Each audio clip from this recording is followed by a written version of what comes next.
Shalom, shalom, bien-aimés dans les Seigneurs, que Dieu vous bénisse.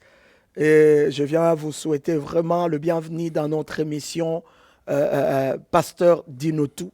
Que Dieu vous bénisse vraiment. Vous êtes tous les bienvenus. Tous nos téléspectateurs dans le monde entier qui nous suivent, que Dieu vous bénisse. Alors, comme vous le savez, cette émission, nous parlons de plusieurs thèmes et aujourd'hui, nous voulons aborder un thème que tout le monde sont en train de se poser la question sur cela, car cela devient monnaie courante dans le milieu chrétien. Et voilà pourquoi nous voulons, à la lumière des Écritures, nous voulons vraiment en parler longuement avec l'homme de Dieu qui est ici présent, que vous êtes en train de voir déjà sur vos écrans, l'homme de Dieu, le pasteur Roberto, que je vais aller directement dire bonjour pasteur. Bonjour, Pasteur Freddy. C'est un plaisir aussi pour moi d'être là avec toi. En tout cas, c'est partagé, papa. Amen. Vraiment, nous sommes très contents de vous recevoir Mhm, dans cette émission. mhm. Pasteur, dis-nous tout. Alors, il y a plusieurs téléspectateurs qui ont aimé l'émission précédente Oh, gloire à et qui Dieu. ont demandé que vous puissiez revenir de nouveau Mhm. pour que nous puissions parler pour d'autres sujets. Ok. Mais avant de pouvoir avancer, pasteur, je Mhm, crois que comme il est de coutume, nous commençons toujours par la prière mhm. Amen. en tant qu'enfant de Dieu. Mhm. Alors sur ce, je vais vraiment vous demander si vous pouvez nous conduire dans la prière. Amen. Bon, prions alors tous ensemble. Amen. Père éternel, Dieu Merci saint, Dieu Seigneur. vivant de Tout-Puissant, nous ne sommes Merci pas le là, roi des Seigneur rois. Dieu, Merci l'équipe de notre propre chef. Nous sommes là pour parce ta que toi, tu nous grâce, as pour ta appelés faveur, à travailler pour pour toi, ta Seigneur Dieu. Alors nous miséricorde, sommes là, Seigneur. Seigneur Dieu, pour parler de C'est toi, pour toi. parler de C'est pour ta toi. parole, Seigneur C'est Dieu. pour Et ta nous avons grâce. besoin de C'est ton pour ta assistance. Par faveur ton Saint-Esprit, que nous sommes assiste-nous, là. Seigneur Dieu. Merci Ouvre notre Seigneur de intelligence. gloire. Fais que Assistez-nous cette émission passe du bien et début que tes jusqu'à enfants la fin. puissent comprendre, Merci pour Seigneur Dieu, ton ta amour, parole, ta puisse être puissance et éclairée ta encore davantage de présence au ta milieu de parole. nous. Que nous tous nous soyons Règne éclairés dans davantage le dans ta nom parole. de Seigneur Dieu, Jésus. merci de bénir cette Merci émission Seigneur de et gloire. de bénir tous ceux qui nous suivent Merci et pour tous ta ceux qui nous suivront grâce. après, Seigneur Dieu, en Alléluia. différé. Merci Seigneur au nom de Jésus. Amen. Amen. Amen, amen, Amen. amen. En tout Amen. cas, bien-aimés dans le Seigneur, vous tous qui nous suivez à cet instant, partagez l'émission. Partagez l'émission parce que quelqu'un peut-être est en train de traverser ce dont nous allons parler maintenant et en écoutant cette émission, il peut être édifié et peut peut-être changer au Mhm. travers de cela. Voilà Amen. pourquoi ton partage est très important. Quand tu Mhm. partages, c'est que nous sommes en train de dire maintenant Amen. que Dieu bénit ceux qui vont partager, que Dieu leur bénisse dans le nom de Jésus-Christ. Amen. Amen. Alors, sans plus tarder, aujourd'hui, nous voulons vraiment parler de ce thème qu'on a intitulé « Un chrétien peut-il divorcer ?» Un chrétien peut-il divorcer? Amen. Alors, aujourd'hui, papa, je crois que c'est un thème où c'est quelque chose qui est devenu courant dans le monde chrétien aujourd'hui. Mhm. Et plusieurs personnes ne comprennent plus. Est-ce que cela est autorisé? Cela peut se faire? Cela peut arriver Mhm. dans les milieux chrétiens de pouvoir justement divorcer lorsqu'on est marié légalement, selon Dieu et selon l'État Mhm. et la famille? Mhm. Est-ce que le divorce est permis? C'est quelque chose qui doit ou qui peut se faire dans le milieu chrétien. Mhm. Mais avant d'aller plus loin, j'aimerais d'abord que nous puissions définir les choses. Mhm. Avant d'aller se poser toutes ces questions, nous voulons d'abord définir les choses. Mhm. Alors, pour quelqu'un qui est en train de nous suivre, il y a d'autres qui se retrouvent déjà dans le mariage et d'autres aspirent au fait à entrer dans le mariage. Mhm. Mhm. Alors, sur ces, la première question que je voulais poser d'abord, c'est cette question ici. Est-ce que, qu'est-ce que le mariage? Qu'est-ce que le mariage? Qu'est-ce que le mariage? Amen. Pour plusieurs personnes qui sont en train de nous suivre, d'autres savent que le mariage, c'est l'union de deux personnes, tout simplement. de sexe opposé. D'autres personnes connaissent que le mariage, c'est donner la dot et puis prendre sa femme et aller vivre ensemble. D'autres personnes croient même qu'à l'européenne, c'est présenté juste à la commune et puis c'est fini. Après, voilà, c'est ça qu'on appelle le mariage. Mais aujourd'hui, nous voulons un peu comprendre qu'est-ce qu'est le mariage selon Dieu. Ok. Merci, Pasteur Freddy, pour la question. Qu'est-ce qu'est le mariage? Ce qui est bien, ce que tu as ajouté selon Dieu. Ça, c'est important. Alors, quand je vais voir sur le dictionnaire, j'ai pris le dictionnaire Larousse, on nous dit le mariage, c'est acte solennel par lequel deux personnes de sexe différents, et entre parenthèses, pour certains pays de même sexe, je suis dans le dictionnaire. Dans les dictionnaires, voilà. Établissent entre elles une union dont les conditions, les effets et la dissolution sont régis par des lois juridiques, par des lois religieuses ou par la coutume. Définition que nous donne Larousse, le dictionnaire Larousse. Alors par contre, le dictionnaire Robert nous dit mariage, c'est union légitime d'un homme et d'une femme. Je n'ai pas vu, c'était Larousse de quelle année?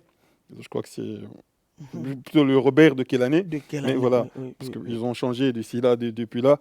Mais union légitime d'un homme et d'une femme. Et deuxièmement, ils appellent ça aussi une alliance. Une alliance. Une alliance. Oui, voilà. Donc, c'est ça la définition que j'ai trouvée dans ces deux dictionnaires. Et puis, bon, j'ai été voir dans la Bible, en grec, on nous parle de gamos, union légitime. Union légitime. Oui, voilà, c'est ça, c'est comme ça. Donc, voilà. Et selon la Bible. Selon la Bible, selon Dieu. Selon Dieu. Dans la tradition chrétienne, le mariage est une alliance d'un homme et d'une femme pour former un couple et fonder une famille. Amen. Ça, c'est dans la tradition chrétienne. Le mariage est une alliance d'un homme et d'une femme pour former un couple et fonder une famille. D'où cela vient-il, tire son origine. Le mariage a été institué par Dieu lui-même. Par Dieu lui-même. Quand nous allons au livre de la Genèse, chapitre 2, verset 18, j'insiste sur ça, il y a tout ce que Dieu a créé était bon. Il a créé le ciel et la terre, c'était bon. Les plantes étaient bons. Les animaux étaient bons. Il a créé l'homme. Et après, la seule chose qui n'était pas bonne pour Dieu, c'est que l'homme soit seul. Donc Genèse chapitre 2, verset 18, il dit, il n'est pas bon que l'homme soit seul. Amen. Il n'est pas bon que l'homme soit seul. Et tout est parti de là. Le fait que Dieu dit, il n'est pas bon que l'homme soit seul. Tout est parti de là. Alors dans Genèse chapitre 2, versets 22 à 24, qu'est-ce qu'il est écrit? Je vais prendre quand même ma Bible, c'est mieux. Amen. Donc Genèse chapitre 2, donc Genèse, premier livre de la Bible. J'aime bien ma Bible que j'utilise tout le temps. Et voilà. Non, c'est très important pour ceux qui nous suivent, parce que c'est vraiment à la lumière des Écritures. Amen, amen, amen. Donc voilà. Donc j'ai dit Genèse chapitre 2, versets 22 à 24. Donc voilà, je lis au nom de Jésus. Amen. Donc l'Éternel Dieu forma une femme de la côte qu'il avait prise de l'homme, et il la mena vers l'homme. Et l'homme dit, voici cette fois celle qui est os de mes os et chair de ma chair. On l'appellera femme, parce qu'elle a été prise de l'homme. C'est pourquoi l'homme quittera son père et sa mère et s'attachera, se collera à sa femme, et les deux deviendront une seule chair. Une seule chair. Donc ici, on nous dit, voilà, que l'Éternel a vu que l'homme était seul. Donc, comme on a lu, verset 18, chapitre 2, verset 18, il n'est pas bon que l'homme soit seul. Je lui ferai une aide. Comme il a dit, il n'est pas bon que l'homme soit seul, il ajoute, je lui ferai une aide semblable à lui. Et il a créé les animaux. Il a fait passer tous les animaux devant l'homme. Et là, le cœur de l'homme était toujours vide. Comment Dieu a-t-il vu que l'homme était seul? La solitude de l'homme. comment Dieu s'est-il rendu compte de ça? Moi, je dis que c'est la première prière de l'homme. Amen. C'est pas une Amen. prière formulée donc verbalement, c'est que son cœur criait, je suis seul, je suis seul. Et Dieu a vu la profondeur de ce cri du cœur, besoin qui oui, était. qui était en lui. Donc, c'est pourquoi il dit, il n'est pas bon que l'homme soit seul. Il a senti, c'est la première prière. Il y a des prières qu'on ne formule pas de façon verbale. Hein. Je vois Anne, la maman de Samuel, qui rentre dans le temple, qui est en train de prier. Les paroles ne sortent pas de sa bouche. Et Élie, le serviteur de Dieu qui est là, il dit, mais cette femme, elle a bu, il est venu. Il dit, mais madame, qu'est-ce que vous venez souiller la maison de Dieu? Elle dit, non, non, non, je suis en train de parler à Dieu dans le plus profond de mon C'est cœur. l'amertume. Oui, c'est mon cœur qui parle. Donc, il dit que Dieu te donne ce que tu lui demandes. Amen. Donc, ici, l'homme, moi aussi, ça m'arrive. Je ne formule pas de prière, mais mon intérieur crie. Amen. Et je reçois la réponse de Dieu. Ça arrive à tous les chrétiens, de toute façon. Et voilà. Il n'est pas bon que l'homme soit seul. Dieu a entendu ce cri intérieur et il a fait passer tous les animaux. Amen. Et l'homme a donné des noms à tous les animaux. Il y a le cheval qui est passé, le lion qui est passé, la lionne qui est passée, et puis le chien, l'ami des hommes, est passé. Il lui a donné le nom. Le singe, le chat est venu. Tous les animaux, il leur a donné des noms. Mais de toujours tous ces insatisfait. animaux, il y avait Son pas. cœur, oui, son cœur était insatisfait. Donc, on dit bien verset 20, et l'homme donna des noms à tout le bétail, aux oiseaux du ciel, à tous les animaux des champs, mais pour l'homme, il ne trouva point d'aide semblable à lui. Alors Dieu lui fait, alors l'Éternel fit tomber un profond sommeil sur l'homme, Dieu l'endormit, voilà, et puis prend une partie de lui et forme la femme. À son réveil, il dit, voici à présent celle qui est os de mes os et chair de ma chair. Donc, et voilà, c'est ainsi que Dieu a institué le mariage. Il dit, l'homme quittera son père et sa mère, s'attachera à sa femme. En d'autres termes, se collera à sa femme. Là, on voit déjà qu'ils deviennent une seule chair. Amen. Et pas seulement l'homme, mais la femme aussi quittera son père et sa mère. Et nous avons un exemple dans la Bible, le cas dans Genèse chapitre 24, Abraham qui envoie son serviteur aller chercher une épouse pour son fils Isaac. Amen. Et quand le mariage est conclu, la famille de Rebecca dit, est-ce que nous pouvons la garder encore même une semaine, quelque temps? Le serviteur d'Abraham dit, non, non, non, laissez-moi partir parce que Dieu a fait réussir mon voyage. On dit, bon, demandons à la jeune fille. Hein. On appelle Rebecca, elle dit, non, moi je veux aller chez mon mari. Et elle a quitté. Dans le mariage, c'est une institution qui, en fait, qui vient en quelque chose, entre guillemets, couper les familles, briser les familles. C'est la seule institution qui brise. Oui, la séparation. Donc l'homme quitte la famille, voilà. Oui, l'enfant, qu'il soit l'homme ou la femme, quitte sa famille pour s'attacher à quelqu'un d'autre. Aller fonder une autre famille. Donc, et voilà. Alors, c'est Dieu qui a institué le mariage. Il devient une seule chair, qui veut dire communion intime. Don total, don de soi total, l'un envers l'autre. Une seule chair, communion intime. Don de soi total, l'un envers l'autre. L'homme se donne totalement à la femme se donne totalement à l'homme. Donc, communion intime, ça veut dire physique comme spirituelle. Une union parfaite. Parfaite, oui, c'est ça. Et mariage, c'est volonté de Dieu pour tous les êtres humains, hein. Homme comme femme. Hein. Donc, c'est ça. Les animaux ne se marient pas. Non. Ouais. Non. On peut voir, il y a des animaux qui vivent, des oiseaux qui vivent en couple, ça existe, mais ils ne font pas de mariage, pas des cérémonies de mariage, non, pas du tout. Donc, pasteur, je veux que quelqu'un qui est en train de nous suivre puisse comprendre un peu là. Les animaux ne se marient pas. Ne se marient pas. Mais les hommes se marient. Les hommes se marient. Alors, quelle est l'action qui détermine le mariage? Ok. Donc, en fait, on va y arriver.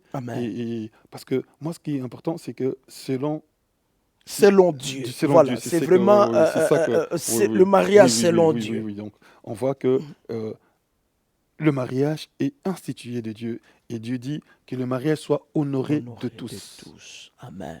Que le mariage soit honoré de tous. Et... Or, les animaux ne célèbrent pas le mariage. Non.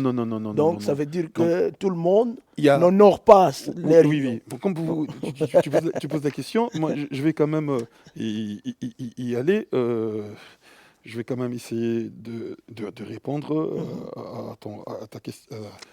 à cette question-là sur la solennité du mariage. Hein. Amen. Donc, Amen. je voulais, parce que c'est un peu long, donc je voulais partager un peu ce qui se faisait à l'époque À de l'époque de Jésus-Christ Jésus. et Amen. jusqu'à aller à notre époque. Mhm. C'est pourquoi je voulais que nous mettions ça un peu à l'écart. À l'écart. Il Oui, n'y a oui, pas parce de que oui, oui. problème, Donc, papa. En tout cas, vous êtes libre parce que j'ai d'éclaircir. mis mariage à l'époque de Jésus-Christ. Mhm, Donc, mhm. comment ça se faisait et comment ça se fait à notre époque. À Hein. notre Non, j'aimerais époque. qu'on aille Amen. comme ça. Amen. Oui, oui. Amen. Parce que, Donc, en tout ouais. cas, vous êtes libre de répondre. Et Ok. pour tous ceux qui envoient des questions, Mhm, mhm. nous sommes là. En tout cas, vos questions sont les bienvenues et nous allons les noter et nous allons répondre calmement à toutes vos questions. Alors, Oui. comme j'ai dit, comme c'est Dieu qui a institué, et il dit très bien, dans Matthieu chapitre 19, on va le lire rapidement, on Amen. a posé à Jésus cette question. Est-il permis à l'homme de donner une lettre de divorce à sa femme? Femme. Donc, on va prendre cela. Donc, dans Matthieu chapitre 19, Mhm. Matthieu chapitre 19, 19. versets 3 à 6, hein, on nous pose, voilà. Les pharisiens abordèrent le Seigneur Jésus et dirent, pour l'éprouver, est-il permis à un homme de répudier sa femme pour un motif quelconque? Il répondit, n'avez-vous pas lu que le Créateur, au commencement, fit l'homme et la femme? Et qu'il dit, c'est pourquoi l'homme quittera son père et sa mère, s'attachera à sa femme, et les deux deviendront une seule chair. Ainsi, ils ne sont plus deux, mais ils sont une seule chair. Que l'homme donc ne sépare pas ce que Dieu a joint. Donc on voit que ce n'est pas les hommes qui unissent, mais c'est Dieu qui unit. Que l'homme donc Amen. ne sépare pas ce que Dieu a A joint. joint. C'est Dieu qui unit. Alors maintenant, la Bible réprouve les gens qui recommandent aux gens de ne pas se marier. Nous avons dans 1 Timothée, par exemple, chapitre 4, versets 1 à 3, je lis ça rapidement. Amen. 1 Timothée, chapitre 4, verset 4, 1 à 3. verset 3. Verset 1 à 3. 1 Timothée, et qu'est-ce qu'il nous est dit là-dedans? 1 Timothée, chapitre 4, verset 1 à 3, je lis au nom de Jésus. Amen. Mais l'Esprit dit expressément que dans les derniers temps, quelques-uns abandonneront la foi pour s'attacher à des esprits séducteurs, à des doctrines des démons. Je saute verset 3. Ils prescrivent de ne pas se marier et de s'abstenir d'aliments que Dieu a créés pour qu'ils soient pris avec action de grâce. Ils prescrivent de ne pas se marier. On doit que cette doctrine-là qui prescrit aux hommes de ne pas se marier, c'est une doctrine démoniaque. Mais l'Esprit dit expressément que dans les derniers temps, quelques-uns abandonneront la La foi foi. pour s'attacher à des esprits séducteurs et à des doctrines des démons, par l'hypocrisie de faux docteurs portant la marque de la flétrissure dans leur propre conscience. Ils prescrivent de ne pas se marier. Donc, ces gens qui prescrivent de ne pas se marier, en fait, ils s'opposent à Dieu, À Dieu. À Dieu. qui a dit à que Dieu. le mariage soit honoré de tous, qui a institué Et donc, le ceux qui mariage. s'opposent à cela, Ouais. c'est ceux qui ont abandonné la foi. Ils ont abandonné la foi déjà, oui. Donc, quand vous voyez quelqu'un qui s'oppose au mariage, Au mariage, oui. considérez-les que cette personne A a abandonné la foi. foi. Oui, Parce c'est que quelqu'un qui est dans la foi doit encourager ça. Doit le mariage. encourager le mariage. Amen. Doit encourager Amen. le mariage. Amen. D'ailleurs, on va les ça, sans aller plus loin. La majorité, je ne vais pas dire tous, de ceux qui suivent cette doctrine-là de ne pas se marier, on les attrape dans des choses Dans l'abomination. Oui, Ouais, voilà, on va pour dire parler, comme ça. voilà, Oui, voilà, voilà. c'est ça. On les trouve, donc dans des choses comme ça, des pédophilies, des choses comme ça, et voilà, Des viols et des tout ça. viols, voilà, des adultères, tout ça. Donc on connaît, donc voilà. Mais ce n'est pas de ça qu'on veut parler. Donc voilà. Donc, vraiment, nous bénissons le Seigneur, chers téléspectateurs, vous suivez. En tout cas, je vous demande vraiment de prêter l'attention parce que c'est très sérieux et important de comprendre ces choses. Nous sommes dans les derniers temps et il y a certaines choses qui se font et quand vous ne comprenez pas, vous allez croire que ces choses sont permises, mais ici, nous voyons que déjà, le fait de ne pas accepter le mariage devient déjà l'acte qui prouve l'abandon de la foi. Vraiment, merci beaucoup, homme de Dieu, que Dieu vous bénisse, Amen, pasteur. amen. Et nous continuons vraiment dans cet élan de comprendre que le mariage, selon Dieu, c'est une union de deux personnes de sexe opposé. Voilà, c'est ça. C'est Et important. dont l'union est célébrée par tout le monde. Au fait, allez, on va y aller alors. Bon, voilà, c'est établi par Dieu.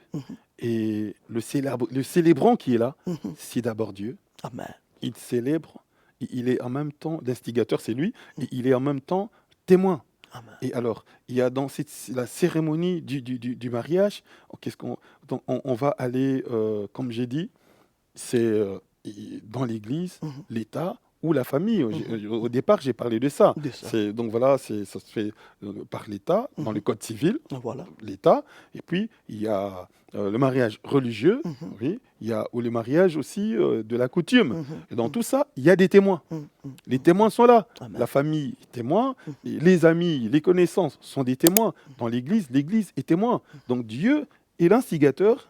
C'est lui qui soude le mariage. Et le mariage, c'est un don qui vient de Dieu. De Dieu. Amen. Nous connaissons tous ces passages qui disent celui qui trouve une femme, trouve Le bonheur. le bonheur. La Bible dit c'est un don Amen. qu'il reçoit de Dieu. Le mariage, c'est un don qu'il reçoit de Dieu. Je crois que c'est dans Proverbe chapitre 18, verset 22. Proverbe 18, 22. On va lire ça rapidement. Amen. Proverbe 18, verset 22. 22. Oui. Rapidement, pour que nous sachions que c'est un don qu'on reçoit de Dieu, le mariage. Donc, et voilà, celui qui trouve une femme trouve le bonheur. C'est une grâce qu'il obtient de l'Éternel. Donc c'est une grâce, c'est un don C'est un don. Amen. qu'on Amen. obtient de l'Éternel. De l'Éternel. Donc, Amen. et voilà. Bon. En tout cas, merci beaucoup, pasteur. Vraiment, bien-aimés dans les Seigneurs, comprenez que le mariage selon Dieu passe par l'union de deux sexes opposés et qui doit être célébré de tous. Donc, tout le monde doit célébrer, doivent être là, il doit y avoir de témoins pour cela. En tout cas, merci beaucoup, pasteur. Alors, ma deuxième question est celle-ci. Quelles sont les conditions pour être marié selon Dieu? Les conditions pour être marié selon Dieu. Voilà. Voilà. C'est vraiment ça. Je crois que quelqu'un qui nous suit et qui s'est dit, voilà, moi, j'ai été avec ma femme à la commune. Nous avons fait notre mariage à la commune. Et pour moi, c'est bon. Quelqu'un d'autre dit, OK, moi, je donnais la dot et je prie ma femme, on vit ensemble, on est mariés. Quelqu'un d'autre va dire, on a fait la célébration du mariage à l'église. Et à l'église, le pasteur nous a bénis. Alors, je n'ai plus besoin d'aller chez le parent ni à la commune. Pour moi, c'est bon. Le mariage s'est déjà déroulé à l'église et c'est bon. Est-ce que par là, j'aimerais que quelqu'un qui nous regarde puisse comprendre et puisse peut-être se rendre compte, est-ce qu'en faisant seulement l'une de ces trois conditions, est-ce qu'il est dans les conditions où il faut, qu'est-ce qu'il faut réellement? Ok. Oui. Donc, bon, le mariage, aujourd'hui, parce qu'en Occident, deux personnes vont à la mairie, à la maison communale, prennent rendez-vous, prennent 2, 3 témoins, on les déclare mariés. Et civilement, ils sont mariés. Mais est-ce que devant Dieu, ils sont mariés? C'est ça. Aujourd'hui, il y a des gens qui vont aux États-Unis, à Las Vegas. Deux personnes, ils sont là comme touristes, ils vont dans une église et puis on leur donne des actes de mariage. Et on dit qu'ils sont mariés. Mais bon, quand nous remontons, donc ce que je voulais dire, donc à l'époque de Jésus-Christ, comment ça se faisait, le mariage? C'était un arrangement, était arrangé et approuvé par les parents. C'est un arrangement approuvé par le parent. Les parents. C'est important ça. Donc le fiancé, on voit par exemple, déjà quand je remonte un peu plus loin avec l'histoire de Isaac et Rebecca, on voit Abraham qui envoie son serviteur et il lui donne la dot en fait. La dot. Il dit, quand tu arrives, prends une femme dans mon pays, qui ce soit une fille de mon pays. Donc voilà. Ses serviteurs arrivent devant un puits. Il dit, bon, voilà, c'est la fille qui viendra ici, à qui je demanderai de me donner à boire, qui me donnerait à boire, et donnerai aussi, sans que je lui demande, à mes chameaux, que ce soit celle que toi tu as prévue pour le fils de mon patron. Et voilà, et il y a Rebecca qui vient. Il lui demande de l'eau. Rebecca donne de l'eau à lui donne de l'eau, et puis, sans qu'il lui demande, elle va chercher de l'eau et elle donne au chameau. Mhm. Le chameau, ça boit. Ah Le oui. chameau, Ah oui. donc quand on en sent, c'est pas un verre, hein. Uh-huh. Donc il est allé puiser pour un premier chameau, il a été puisé, donc il est revenu peut-être 2 fois pour le même chameau. Oui. Donc Le et là, chameau doit charger son voilà. réservoir.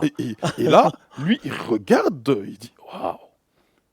Et puis il lui demande tu es d'où? Et exactement, elle est de la famille de Abraham. Mhm. Alors, il lui met des bracelets, donc il comprend que c'est une demande en mariage. Elle court et on va recevoir cet homme. Il dit, bon voilà, le but de son voyage, il explique tout. Il dit, bon voilà, nous, je prends cette femme pour le fils de mon patron. Et il donne tout ce qu'il avait. Et c'est comme ça que, en parenthèse, il a pris Rebecca. La famille était d'accord. Donc son père, le père de l'homme, avait envoyé donc, son serviteur. Voilà. Le fiancé venait avec 3 choses. Une forte somme d'argent, la dot, à l'époque de Jésus, hein, un projet de contrat de mariage et une outre de vin. Une outre de vin. Une outre de vin. Oui. Donc le prix, c'est comme on fait chez nous en Afrique, c'est la famille de la mariée qui imposait le prix. Le prix. Ouais. Ok. Et... C'est pas l'État. Non, c'est pas l'État. Ça, c'est vraiment, c'était, ouais. De nos jours, il paraît que l'État commence aussi à Bon, déterminer. ici, en fait, je vais dire, même en Occident, le mariage se faisait comme on le fait en Afrique. C'était comme ça. À l'époque, donc il y a des siècles passés, dans les siècles passés, par exemple, on voit, par exemple, je vais dire, Abraham, par exemple, son nom c'est Abraham. Oui. Isaac ne s'appelle pas Isaac Abraham. Non, c'est Isaac. Isaac tout court. Oui. Et les enfants d'Isaac, on voit Ésaü, c'est pas Ésaü, Isaac, Jacob, Isaac, non. Donc ils avaient chacun leur nom. Oui. Et ici aussi c'était comme ça. Et après, pour faciliter les choses, ils ont dit, mais non, il y a beaucoup, par exemple les gens, il y a beaucoup de gens. Comment va-t-on reconnaître, quand on a dit Jean a volé, c'est quel Jean qui a volé? Alors on a dit, voilà, il y a un Jean qui habite à côté du pont, c'est Jean Dupont. Ok. Bon, il y a un Jean qui habite, un Jean qui est cordonnier, on dit, bon, Jean le cordonnier. On fait la différence entre Jean Dupont et Jean le cordonnier. C'est comme ça que ces noms sont venus. Amen. Amen. Et ben ici aussi, donc voilà, l'état civil a commencé comme ça. Et le mariage qui se faisait, donc les gens se mariaient comme chez nous, hein, donc mariage coutumier, c'est comme nous ce qu'on appelle mariage coutumier. Donc ici aussi, mais ça a évolué. Après on a dit bon, il faut qu'on reconnaisse à la commune. On a commencé, l'administration a commencé et on allait à la commune, on reconnaissait les pas seulement à la commune, ça a commencé d'abord à l'église d'ailleurs, l'église catholique qui était organisée. Donc voilà, vous viviez comme ça, vous n'êtes pas passé à l'église. On ne reconnaît pas votre mariage. Il faut aller à l'église et là, l'église reconnaît. Quand ils se sont mariés à telle date et tout. Et après, c'est l'État qui a pris tout. Donc voilà, ça évolue. Il y a eu une évolution dans ça. Donc, allez. Et donc, excusez-moi d'avoir vous interrompre, pasteur. Est-ce que ça donne le droit à l'État de pouvoir déterminer les montants de la dot? Là, on ne va pas rentrer dans ça. L'État ne détermine pas le montant de la dot. Hein. Oui, parce que nous parlons selon Dieu ici. Alors, oui, tu vois ce qui se passe dans un autre pays africain. Bon, je ne vais pas rentrer là-dedans. Je ne vais pas rentrer là-dedans. Oui, donc, c'était juste parce qu'il y a des gens qui vont se dire, bon, écoute, voilà, moi, je suis chrétien, mais le papa de ma femme m'a demandé tel montant, alors moi... Mais ça a toujours été comme ça, donc même à l'époque, je parle à l'époque de Jésus, donc c'était comme ça, le montant était fixé par le père de la femme, la famille de la femme. Ok, ça c'est vraiment la précision qu'on voulait pour que tout le monde pourquoi on demandait tout ça? L'homme devait montrer qu'il était capable de prendre sa femme en charge. Amen. Amen. Ouais. Amen. Et même chez nous, en Afrique, parfois on demande, tu vas venir avec une hache, tu vas venir avec un fusil. Ça veut dire que tu montres que tu pourras prendre soin de la famille, de la femme, de ta femme. Ta famille, en fait. Oui. Tu vas prendre soin de la femme et des enfants que vous aurez. Et aussi, tu rentres dans une nouvelle famille et tu pourras prendre soin aussi de ton beau-père, de ta belle-mère. C'est pourquoi on est venu avec quelque chose pour papa, pour maman. Donc c'est dans ce sens-là comme ça. C'est pour prouver sa capacité de prendre... Oui. Voilà. Donc en fait, il faut toujours mûrir. Pour commencer un mariage, il faut mûrir. j'ai parlé tout à l'heure de Adam. hum, Adam a dû patienter. Donc, il fallait qu'il se rende vraiment compte de son isolement, qu'il est seul, de sa solitude. Il prend soin compte et il crie à Dieu. Il dit, je suis prêt. Alors, on ne peut pas s'engager sans être prêt. Il faut être prêt. Il faut être prêt. Et Pour s'engager. Oui, pour s'engager. Et vous vous entendez tous les deux, vous allez sans l'accord des parents. La Bible nous dit, honore ton père et ta mère. Vous n'honorez pas le père et la mère. Quand vous deux, vous allez à la commune, civilement, on vous reconnaît comme marié, mais... Si vous n'avez pas donné Ouais, la dot, oui. Donc, voilà. Il y a pas, bon, en Occident, par exemple, on ne donne pas la dot. Mais on demande la main dans la main. aux parents de la fille. Il faut demander la main. Ça, il faut le faire. Il faut se Donc, présenter auprès des parents, Oui, oui, voilà. que le parent Oui. accepte votre union. Voilà. C'est comme ça que ça se fait. Et il faut que cette union soit reconnue par la société.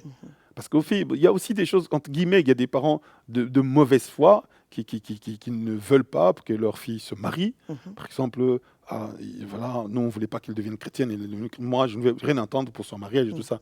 Mais bon, l'Église peut assumer. Le rôle. Oui, oui, un papa qui dit, je ne veux pas que cette fille se marie et tout ça. Ce papa s'oppose au commandement de Dieu qui a dit que le mariage soit honoré de tous. De tous. Donc voilà, on peut Et trouver, ça- on peut chercher l'accord d'un autre membre de la famille aussi. mm. Ça peut toujours aller. Moi, je connais des gens qui ont été rejetés par leur famille. Tu es rejeté par ta famille, tu appartiens à la famille, une nouvelle famille qui te prend. Oui, Et cette famille-là, c'est la famille chrétienne. cette famille te prend en charge et s'engage. Il faut qu'il y ait un témoin. Dieu est témoin, il faut qu'il y ait des témoins donc, de la famille qui sont là. Moi, je parle de cas où la famille a rejeté la personne. Et surtout Ouais. que c'est la doctrine démoniaque de rejeter le mariage. Oui, c'est ça. Et aujourd'hui, nous sommes aussi dans les cas où les gens disent ah bon, on va vivre ensemble sans se marier. Et donc voilà comment ça se faisait. Donc la fiancée devait donner son consentement aussi. Et dès que l'accord était conclu entre les deux familles, on prenait le vin, on buvait ce vin-là, une coupe de vin, pour sceller cette alliance. Bon, les fiancés alors étaient légalement liés sans cohabiter. Et ces fiançailles pouvaient durer 1 an ou 2 ans. On voit le cas de Marie et Joseph. Non. Ah Et oui, si, ah oui, ah par oui. exemple, l'un d'eux était trompé l'autre, c'était un adultère. Donc, il y a d'abord la promesse, on fait la promesse, ah, je vais t'épouser, c'est une promesse entre deux personnes. Mais tant qu'on n'a pas fait le pas officiel devant les parents, ce n'est qu'une promesse. Mais dès qu'on a fait ce pas-là, les parents, les deux parties ont accepté. C'est des fiançailles qui sont considérées comme presque un mariage. Donc, c'est engagé. Donc, vous êtes légalement liés, Amen. bien que vous n'habitez pas ensemble. Vous entendez maintenant le mariage solennel. En fait, c'est ce qui se passe. Les fiançailles pouvaient durer donc 1 an ou 2 ans. Et seul le père du fiancé fixait la date de retour. Ils viennent pour se présenter, on scelle le mariage, donc ils sont fiancés, ils vont attendre. Mais le père du marié, Du marié. lui, va fixer la date où La ils vont date. revenir pour prendre la femme. Amen. Entre guillemets, Amen. nous, c'est la même chose. Jésus-Christ est venu chercher son épouse, l'Église. Il est parti. C'est le Père qui fixe la date du Du retour. retour. Ouais. Amen. Amen. C'est- Amen. c'est- Waouh. ouais. C'est vraiment ça, Waouh, quoi. quelle révélation. Ouais. Le Père fixe la date. Il va revenir pour prendre l'Église qui est l'épouse du Christ. Amen. Amen. Amen. Amen. Et donc, ici, si nous pouvons éclaircir quelqu'un qui est en train de nous suivre, donc, les conditions à remplir pour pouvoir être marié selon Dieu, c'est que le parent de la conjointe doivent accepter cette union et le conjoint aussi doit se présenter pour qu'il soit reconnu et donner tout ce que la famille de la conjointe lui demande. Donc, il doit se présenter à la famille, doit se présenter à la famille. Et bon, comme j'ai dit, si la famille rejette, j'ai fait le pas. On a fait le pas. Et pourquoi la famille rejette? Bon, La famille a le droit de rejeter. Mhm. Quand c'est un voyou qui est venu, tout ça, on rejette. Mais nous parlons de chrétiens. Des chrétiens. Ouais, Ici, ça, on c'est parle de on parle de chrétiens. chrétiens. Donc, dans ces cas-là, des chrétiens, donc voilà, il vient et ah non, parce que vous n'êtes pas de ma religion, vous n'êtes pas de ma nation, on ne veut pas Mhm. de vous. Donc, on voit que le mobile Mhm. n'est pas honnête, n'est pas correct, N'est pas n'est- correct. c'est pas un mobile sain. Mhm. Alors là, vous avez fait votre part, Mhm. eh ben, on peut chercher, il y a beaucoup de cas, trouver un autre membre de la famille Mhm. qu'on peut aborder pour ça. Et sinon, moi, je connais des cas, je ne citerai pas ces personnes, une Mhm. personne très Mhm. connue aussi, Mhm. euh, rejeté par sa famille, Mhm. rejeté, abandonné par sa famille, a grandi à l'église, et c'est l'église qui a célébré le mariage. Mhm. Mhm. Mhm. C'est l'église, parce que cette personne avait été rejetée par sa famille, Mhm. Donc la a famille ne grandi. voulait pas, Pas de bien cette que personne. toutes les Ouais, démarches ouais, ont ouais. été entreprises. Donc, de toute façon, cette personne, on n'a pas voulu Mhm. d'elle. C'est une personne qui, bon, je ne citerai pas son nom, Mhm. euh, elle a déjà témoigné de ça, Mhm. et sa famille l'avait rejetée. Elle a grandi dans l'église. Et pour le mariage, c'est l'église qui a tout supporté. Mhm. Ouais. Mhm.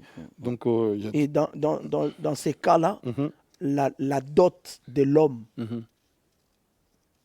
qui l'aperçoit, comment faire dans ces cas-là? Mais à ce que je sache que la famille est venue quand même pour Ah, accepter la d'accord. dot Donc il y a quelqu'un de la famille qui oui, s'est oui, porté garant. qui est venu Ah, quand ça même. c'est bien, Oui. ça c'est bien, ça c'est bien. Donc, Mhm. parce Mhm. qu'après, il y a eu, bon, avec Dieu, ce que Dieu a fait, et Amen. bon, ça c'est, mais on voit parfois des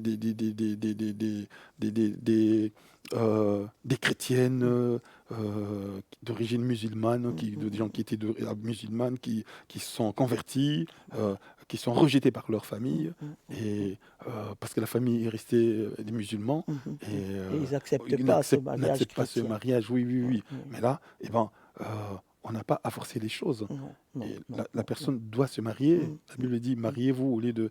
Bon, là, c'est l'Église qui prend tout ça en charge. Dieu est là, les témoins sont là, Amen. et voilà, Mhm. c'est autre chose. Amen, Oui, amen. En oui. tout cas, vraiment bien-aimés téléspectateurs qui sont en train de nous suivre, que Dieu vraiment puisse vous éclaircir encore davantage parce que là, nous comprenons que le mariage n'est pas pour les enfants. Le mariage est pour les hommes et les femmes qui savent dans quoi est-ce qu'ils sont en train de s'engager. Vraiment, par le biais de cette émission, je crois que quelqu'un va comprendre c'est quoi le mariage et qui va comprendre le valeur qu'incarne le mariage. Donc, il y a deux conditions. Donc, les deux doivent être célibataires, dans un premier temps. Ah, Il faut être célibataire pour se marier. Il faut s'aimer aussi. La femme doit être prête à être soumise à son mari. Et le mari doit être prêt à se sacrifier pour sa femme. amen. Éphésiens chapitre 5, versets 22 à 26. Éphésiens 5, 22 à 26. On compare le mariage à Christ. Amen. Marie et femmes, soyez soumises à vos maris. Et marie, aimez vos femmes. Comme Christ a aimé l'Église. L'Église. Et s'est sacrifié pour elle. S'est livré pour elle. Donc c'est comme ça. Donc comme on dit, donc, le mariage, c'est dans les mariages, les fiancés promettent et jurent solennellement devant Dieu et devant les hommes d'être fidèles l'un pour l'autre, de s'aimer mutuellement, de se soutenir mutuellement. C'est un serment qu'ils font. C'est ça en fait le mariage. Hein. Il faut faire ce serment-là. Et alors, moi, je vais aller pour que nous comprenions. Je te laisse poser des questions parce que sinon je vais Non, non, c'est bien. J'aimerais que vous puissiez vraiment éclaircir parce que c'est des points importants bon, alors, aujourd'hui. le mariage, dont on a appelé ça, comprend. on a appelé ça alliance. Le mariage, c'est une alliance. Alors, comment se faisaient les alliances dans la Bible? Alors, pour comprendre ce qui est une alliance, on va aller dans Genèse chapitre 15. Hein. Genèse chapitre Amen. 15. Genèse chapitre Genèse 15. chapitre 15. On va voir ce que c'est une alliance. C'est Dieu qui fait l'alliance avec les hommes. Moi, j'entends aujourd'hui, ah, cet homme-là, il a fait une alliance avec Dieu. Non, c'est Dieu qui venait faire les alliances avec les hommes. Donc ici, comment Dieu a-t-il conclu son alliance avec Abraham? Genèse chapitre 15. Il dit à Abraham, voilà, Abraham est sorti de son pays, et là, il arrive à un endroit, Dieu dit, voilà, cette terre, je te donnerai, pas à toi, mais à tes descendants. Et il se pose des questions, et Dieu lui dit, voilà, tu vas prendre une génisse de 3 ans. Une génisse, c'est une vache vierge, on va dire, entre guillemets, génisse de 3 ans, une chèvre de 3 ans, un bélier de 3 ans, une tourterelle, une colombe, donc deux oiseaux, pigeons donc, et colombes. Et Abraham prend ça, et il coupe en morceaux. La Bible dit, Abraham prit tous ces animaux, les coupa par le milieu, et mit chaque morceau l'un vis-à-vis de l'autre. Et, sauf les oiseaux qu'il n'a pas pu partager. Mais il coupe ces animaux, la génisse en 2 parties, la chèvre en 2 parties, le bélier en 2 parties, et met les morceaux l'un à côté de l'autre. Laisse un passage à l'intérieur. Et puis Abraham attend. La nuit arrive, il dort. Je résume, hein, il faut lire ça. Et à partir donc Genèse chapitre 15, à partir du verset 7, hein, et jusqu'au verset 18. Alors, voilà, il dort la nuit, et il n'y a rien qui s'est fait. Et très tard, dans la nuit vraiment très profonde, il voit un feu qui traverse les animaux. Et là, Dieu lui dit, voilà, Abraham, aujourd'hui, j'ai fait une alliance avec toi. Dieu conclut une alliance. Une alliance, donc, en hébreu, j'ai lu un peu j'ai étudié un peu d'hébreu. On appelle ça brit. Je ne vais pas rentrer dans les détails. Donc, c'est une alliance. Alors, dans cette alliance, qu'est-ce qu'on faisait? On disait, voilà, je vais faire alliance avec toi. Moi, je viens avec ma part, donc je viens avec une chèvre et avec un mouton. Toi aussi, tu viens avec une chèvre, un mouton. On coupe en 2. On met les morceaux l'un face à l'autre. Nous, on est face à face. Je dis, bon, aujourd'hui, Freddy, je fais alliance avec toi. Tu fais alliance avec moi. Nous traversons tous les deux ce que nous avons mis en commun, c'est les animaux. Ah bon, ça veut dire que ce qui est à moi est à toi, ce qui est à toi est à moi. C'est comme alliance, l'OTAN, c'est une alliance. Et la Belgique vient avec ses forces armées, la France aussi, l'Allemagne, tout ça. Tu attaques la Belgique, tout le monde vient. C'est une alliance, l'OTAN. Et ben, ça, c'était une alliance aussi. Et ben, alors qu'est-ce qui se faisait? Donc, au cas où il y en a un de nous qui serait infidèle à cette alliance, eh ben, cette personne-là serait partagée en 2 comme les animaux. Alors, on le voit, je donne un passage qui se trouve dans la Bible, hein, dans Jérémie chapitre 34, verset 18. Jérémie 34, rapidement. Amen. Donc, c'est la personne... Jérémie 34, oui. Jérémie 34, rapidement. Jérémie 34, verset 18 à 19, on dit « Je livrerai les hommes qui ont violé mon alliance, qui n'ont pas observé les conditions du pacte qu'ils avaient fait devant moi, en coupant un veau en 2 et en passant entre les morceaux. Je livrerai les chefs de Juda et les chefs de Jérusalem, les eunuques et les sacrificateurs, tout le peuple, qui ont passé entre les morceaux du veau. » Donc voilà. Ceux qui ont violé, quand on viole l'alliance, eh ben, on est la peine de mort. Donc le mariage, c'est une alliance. C'est pourquoi dans la loi de Moïse, quelqu'un qui violait le mariage était tué, était par lapidation. Par lapidation. Donc c'est une alliance. Donc, il faut respecter son engagement. Donc c'était un serment qu'on faisait. Il fallait respecter devant les hommes, devant Dieu, devant les hommes. C'est ça qui fait que ça devient un mariage. Et voilà. Aujourd'hui, c'est quelque chose qui est pris à la légère. C'est vraiment, les gens peuvent passer devant Dieu, devant l'État, et puis après, plus personne ne respecte son engagement et tout ça. Donc, après, on vit sa vie comme on peut se séparer comme on veut. Voilà, c'est comme ça. Donc, ça, c'est vraiment quand on est chrétien. On va arriver à cette question-là. Est-ce qu'un chrétien peut-il divorcer? Parce que là, nous sommes en train d'introduire. Hein, donc, voilà. Moi, j'écoute. Hein. Les questions sont de toi, les réponses sont de moi. Ce sont vos questions. Donc, c'est vraiment ça. C'est oui. Par rapport à... Comprenez l'ambiance du plateau, vraiment bien aimé dans le Seigneur. Nous sommes vraiment sur ces questions. Plusieurs veulent vraiment en savoir plus. J'ai eu plusieurs questions, plusieurs interpellations. Pasteur, quand est-ce que vous allez parler de ça? Parce que nous voyons vraiment que dans ces domaines-là, il y a beaucoup si on peut le dire ainsi, beaucoup de bavures, beaucoup Ouais. de mensonges et tout ça. Alors, essayez un peu de nous éclaircir. Vraiment, nous sommes là pour apporter la lumière sur la volonté de Dieu sur le mariage.